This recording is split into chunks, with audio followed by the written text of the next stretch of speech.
चलिए सुनते हैं एक मशहूर कटहल बिरयानी कैफे की कमाल की कहानी। सब कुछ शुरू हुआ एक सीधे से सवाल से, जो एक कस्टमर ने कैफे चलाने वाली 5 महिलाओं से पूछा था। इनकी कामयाबी को समझने के लिए हमें उस मुश्किल दौर में वापस जाना होगा जिससे ये गुजरे थे। सोचिए, 14 लोगों का परिवार एक छोटी सी झोपड़ी में रहता था, जहां भूख और ठंड ही उनके साथी थे।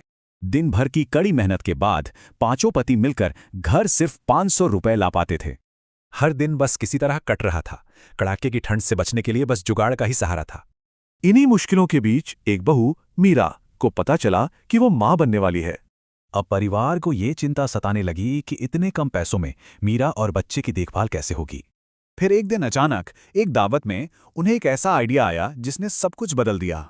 वो बिरयानी तो बेहतरीन बनाती थीं, पर चिकन बहुत महंगा था, तो कटहल एक स्मार्ट चॉइस थी। तो सबसे जरूरी बात, उन्होंने अपना बिजनेस बिना किसी लागत के सिर्फ अपनी सूझबूझ से शुरू किया। पैसों के बजाय उन्होंने मेहनत के बदले में कच्चा माल लेना तय किया, यानी कटहल। और फिर किस्मत देखिए, जब पतियों को सैलरी में चावल मिले तो वो भी बिरयानी में काम आ गए। इसी को तो कहते हैं जुगाड़, कम साधनों में मुश्किलों का हल निकालने की कला।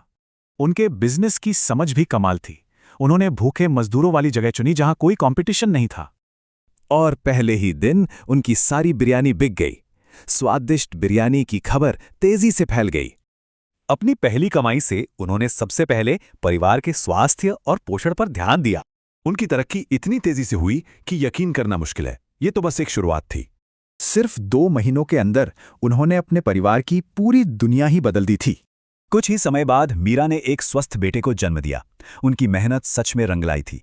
कस्टमर ने उनकी कहानी सुनकर जो कहा, वो उनकी हिम्मत को बखूबी बयां करता है। ये सोचने पर मजबूर करता है कि मुश्किल को मौके में बदलने के लिए सबसे जरूरी चीज आखिर है क्या।